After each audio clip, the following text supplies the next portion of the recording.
Elhamdülillahi Rabbil alemin ve salatu ve selamu ala Resulina Muhammedin ve ala alihi ve ashabihi ecmain. Allah'ın selamı, rahmeti, bereketi üzerinize olsun aziz ve muhterem izleyenlerim. Bir Kur'an İklimi programında yine birlikteyiz ve Tevbe suresi üzerinde 30. ayeti kerimesinde kalmıştık, sohbet ediyoruz. Bismillahirrahmanirrahim. Ve gâletil yehudu Uzeyr ibnullahi ve gâletin nesârel mesih ibnullah. Yahudiler dediler ki Üzeyr Allah'ın oğludur dediler ve Hristiyanlar da Nasraniler de İsa Mesih Allah'ın oğludur dediler. Haşa.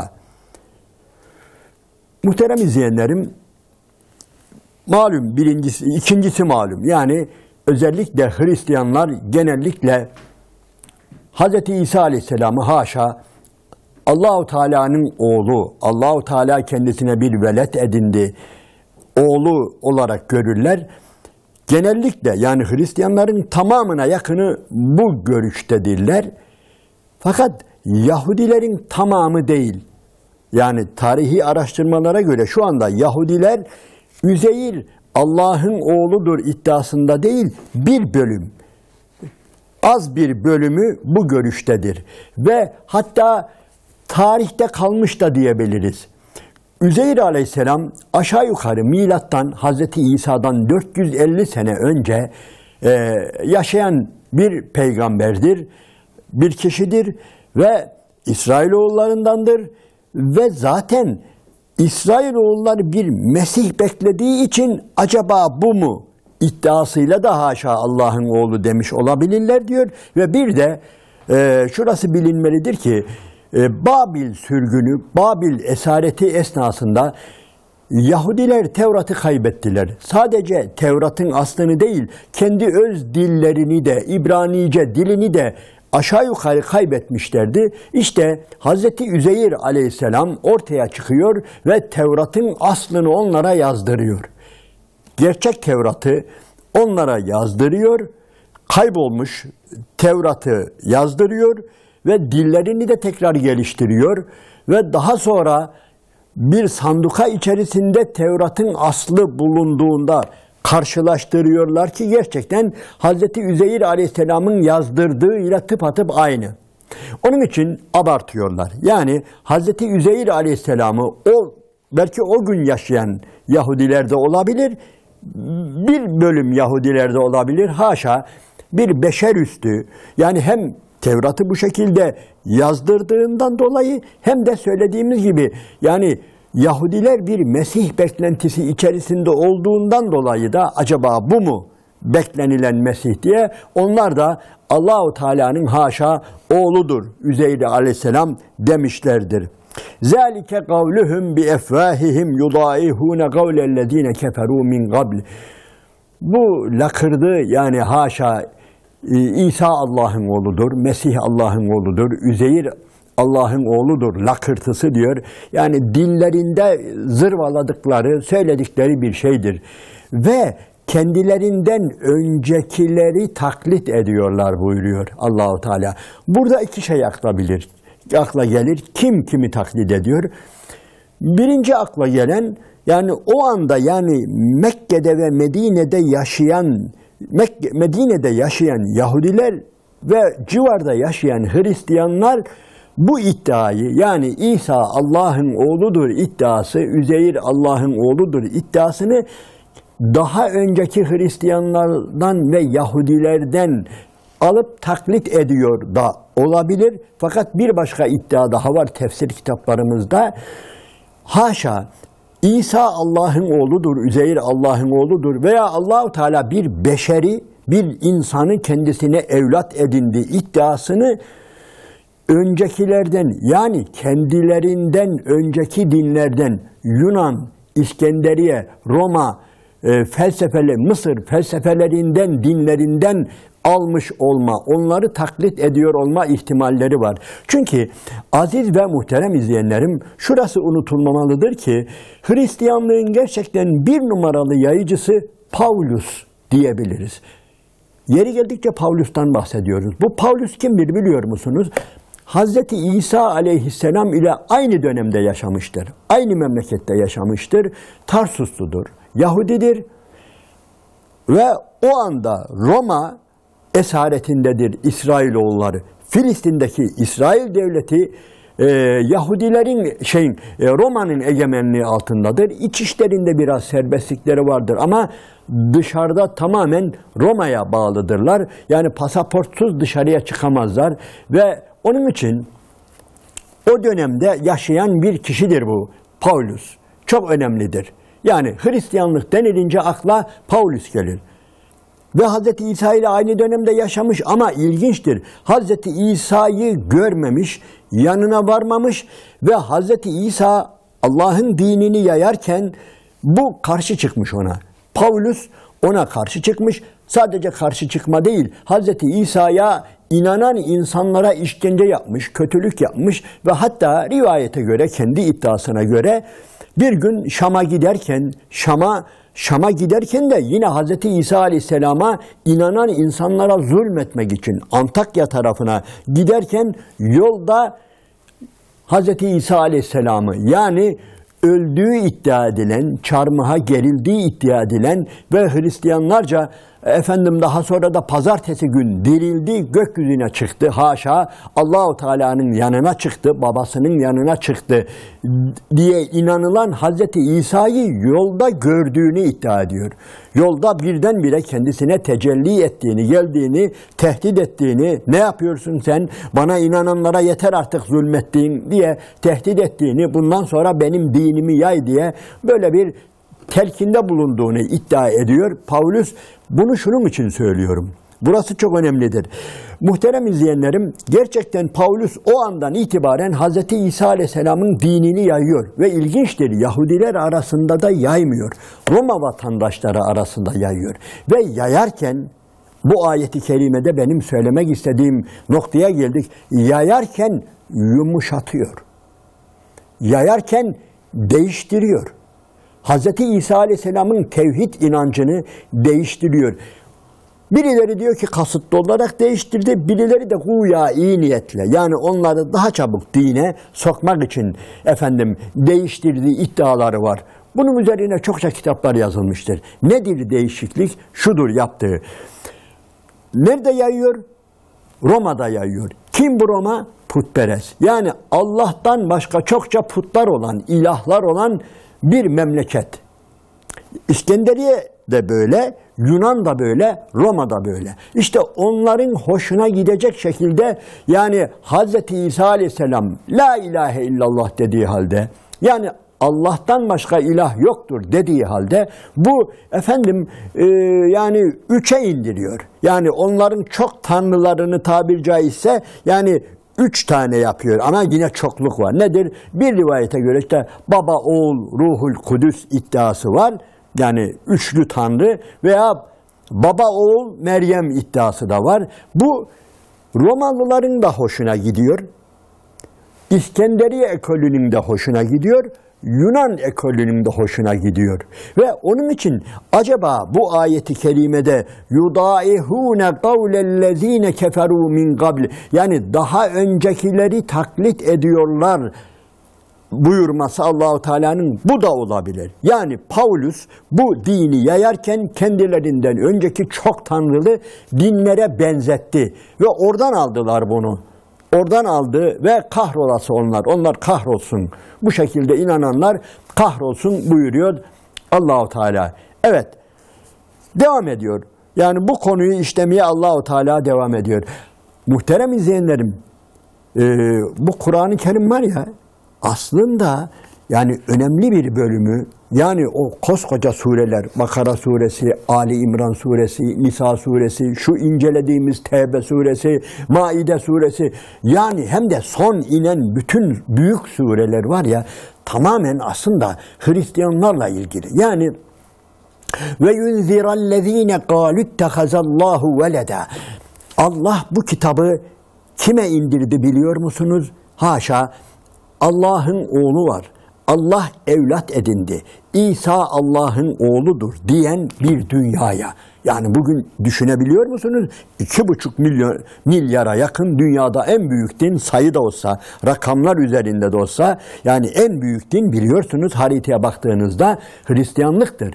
Ve Allah-u Teala elbette Hristiyanlara çok çok ciddi şeyler söyleyecektir ve Kur'an-ı Kerim'in önemli bir bölümü onlara hitap etmektedir. Ve hem de son inen Sure-i Celileler tamamen Hristiyan dünyasına hücum etmekte, onları sallamakta, onlara hitap etmektedir. İşte bu ayet-i kerimelerde onlardan birisidir. İttehazu ahbarahum ve ruhbanahum erbaben min dunillahi vel mesih ibne Meryem.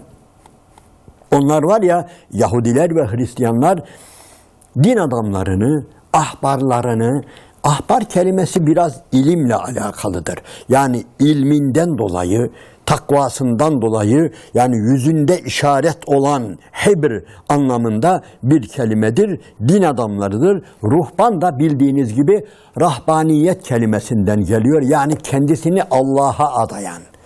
Yani her şeyden kesilip kendisini Allah'a adayan insanlar. İşte diyor Yahudiler ve Hristiyanlar yani din adamlarını, ruhbanlarını, ahbarlarını ne yaptılar? İttehadû ahbârahum ve ruhbânahum erbâben min dûnillah.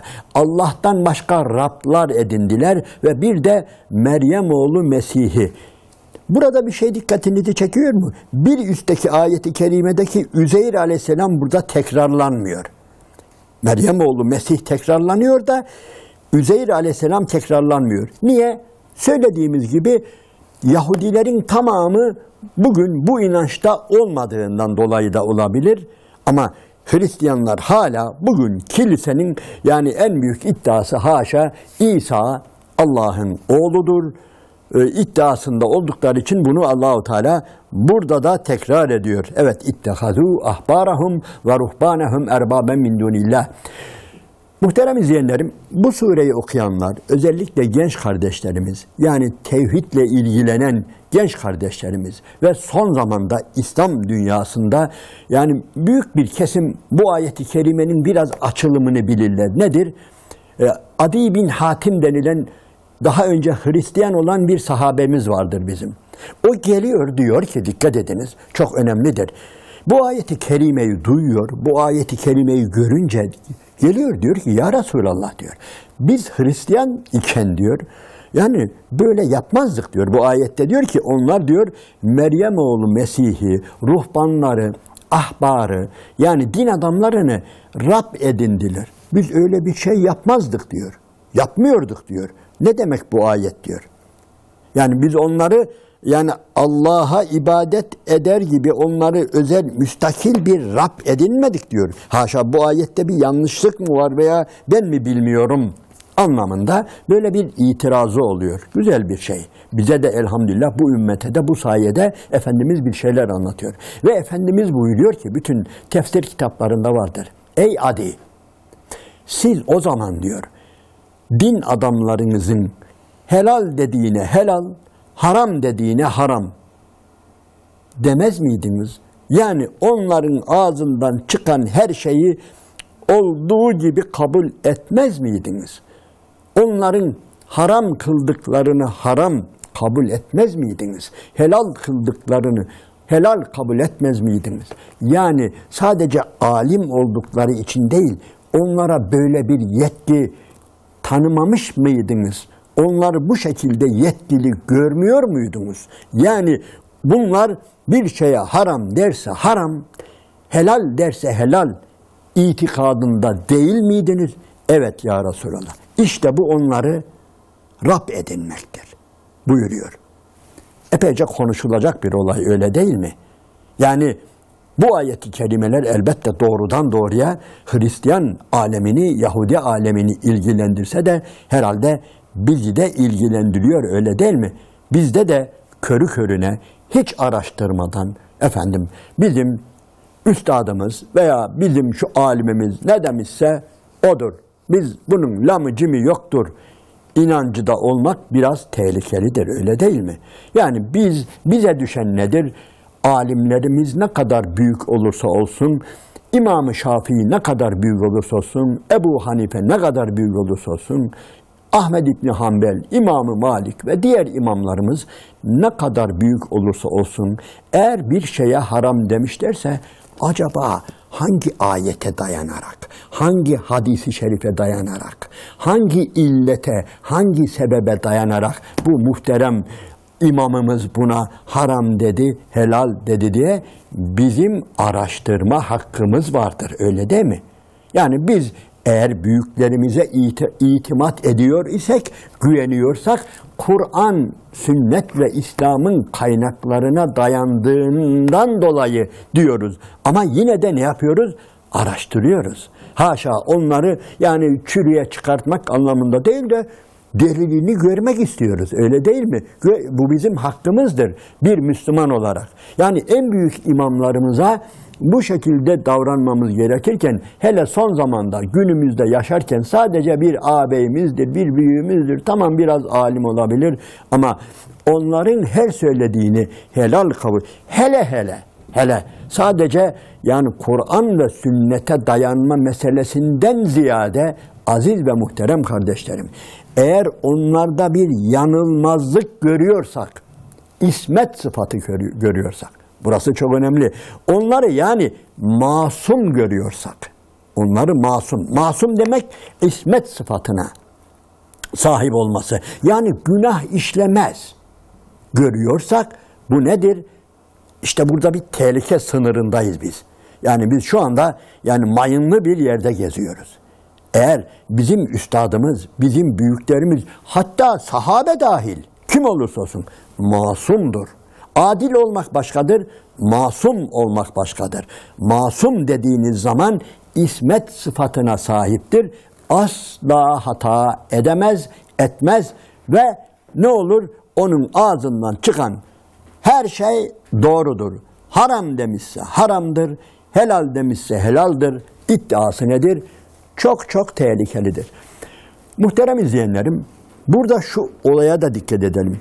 Bazıları işi kurtarmak için diyor ki, tamam masum değil, bizim üstadımız masum değil, falan veliler masum değil. İslam'da masum olan sadece peygamberlerdir. Peygamber aleyhisselam masumdur, ismet sıfatına sahiptir. Ama bizim üstad da mahfuzdur. Mahfuz nedir? Yani muhafaza edilmiştir. Allah tarafından, yani günah işlemez bu. Yani masum değil ama mahfuz. Aynı yere varıyor. Aynı yere varıyor. Biraz sonra daha değişik ayet-i kerimeler gelecek. Yani inşallah daha sonraki sohbetlerimizde, gelecek sohbetlerimizde ele alacağız. Orada yani din adamlarının nerelere götürdüğünü, yani oralarda göreceğiz. Hep bu gediği, bu mayınlı sahayı çiğnediğimizden dolayı başımıza gelmiştir. Bize düşen nedir? Bize düşen alimlerimizin delillerini, evet onlara elhamdülillah Allah-u Teala onları peygamberlerin varisleri kılmıştır. Biz bir yönüyle onlara o gözle bakıyoruz. Ama öte taraftan ne yapıyoruz? Onları masum görmüyoruz, mahfuz görmüyoruz. Tamam ey üstad böyle demişsin ama yani hangi ayeti kerimeye dayanıyorsun? Bak bu ayeti kerimeyi falan üstadlar da şöyle anlamış. Evet yani bize düşen araştırmaktır, kaynaklara inmektir, delilleri görmektir. Aksi takdirde nedir? Şu ayeti kerimeler Allah korusun yani ne yapar? Yani bu ayet-i kerimelerin gösterdiği mayınlı tarlaları çiğnemiş oluruz ve başımıza işler açarız. Bize düşen nedir? Yani din adamlarımızı, alimlerimizi tam yerinde kullanmaktır. Onların kim olduğunu, onların yani lehindeki, aleyhindeki, onların hadlerini, hudutlarını çok iyi bilmemiz gerekir. Ne tamamen haşa onları kaldırıp atmak da bir felakettir. Hem de körü körüne yanılmaz. Asla yanılmaz. Masumdur, mahfuzdur. Onlar işte görmüyor musun? İşte şöyle gözyaşı döküyor, böyle alimdir. Hayır. Yani yanılabilir. O yanılma payını hep orada tutacağız. Allah-u Teala'nın bizden istediği budur. İttehazû ahbârahum ve ruhbânahum erbâben min dûnillâhi vel mesîh ibn Meryem. Ve ma ümiru, ayeti kerimeyi tamamlayalım. Ve ma ümiru illa liyabudu ilahen vahida. Halbuki Hristiyanlarda, Yahudilerde bir tek Allah'a iman etmeye, Rab olarak, ilah olarak sadece ve sadece alemlerin Rabbi olan Allah'ı tanımakla, onu Rab olarak tanımakla mükellef kılınmışlardı. Bu şekilde emredilmişlerdi ama onlar ne yaptılar? Bunu çiğnediler. Bu çiğneme iki yönde oluyor. Birincisi suçlu olan nedir? Birinci suçlu ahbar ve ruhbandır. Yani hem ahalinin suçu var hem de din adamlarının suçu var. Bazı şeyler de ahbarın, ruhbanın yani ne hoşuna gidiyor öyle değil mi? Allah korusun yani insanın nefsine hoş geliyor. Yani kendisinin yanılmaz ilan edilmesi, kabul edilmesi, böyle tanıtılması nedir? Birilerinin işine geliyor. Ki bundan dolayı sesini çıkartmıyor ve ahali de aynı yola düşüyor ve böylece Allah'ın dini ne yapılıyor? Çarpıtılıyor, rengi değiştiriliyor, grileştiriliyor. Allah'ın dini olmaktan çıkıyor. Onun için bu ayet-i kerimeler üzerinde çok durmalıyız. Fakat şuna da dikkat edelim, bu ayet-i kerimeler bizi ifrata da götürmemelidir. Yani hepsini tırpanla biçer gibi biçmemeliyiz. Böyle bir tehlike de var söylediğimiz gibi. Bütün ulemayı yani yıkıp, devirmek, biçmek, kesmek, yani onları görmemek, bu da ayrı bir felaket getiriyor. Allah-u Teala hani bizi vasat ümmet kıldı ya, dengeli, tutarlı. وَكَذَٰلِكَ جَعَلْنَاكُمْ ümmeten vasatan. Yani işte biz sizi diyor bu şekilde vasat bir ümmet kıldık ki لِتَكُونُوا شُهَدَاءَ عَلَى النَّاسِ وَيَكُونَ الرَّسُولُ عَلَيْكُمْ شَهِيدًا. Yani Resul size şahit olsun, siz de bütün insanlık üzerine şahit olunuz diye. Allah-u Teala bizi bu sırat-ı müstakimden ayırmasın ki biz zaten bundan dolayı her gün ihdine sıradal müstakim diyoruz. En az 40 defa hesap edin de bak. Bir Müslüman, normal bir Müslüman en azından günde namazlarının içerisinde hem de Allah'a, bizzat Allah'a yalvararak ondan öğrendik ya, ihdine sıradal müstakim diyoruz. Allah-u Teala bizi o sırat-ı müstakiminden ayırmasın. Hep o sırat-ı müstakim üzere kaim ve daim eylesin. Allah'ın selamı, rahmeti, bereketi üzerinize olsun aziz ve muhterem kardeşlerim.